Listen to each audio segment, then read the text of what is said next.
Hello guys, in this video I am going to show you how to request your personal data in the Airbnb application. But first I just want to mention, don't forget to subscribe to my channel, because at 10,000 subscribers I am going to show you my whole YouTube revenue statistics and growth strategy, as well as how to make money online.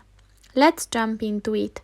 First of all, open the application on your phone. And then click on the profile button at the bottom of the page on the right.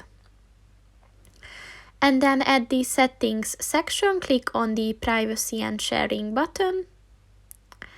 And within this, look for the request your personal data button and click on that.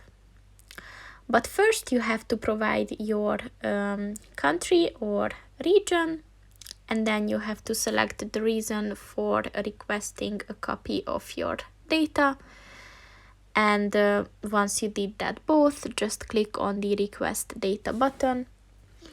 And that's pretty much it for this video, guys. See you in the next one. Goodbye.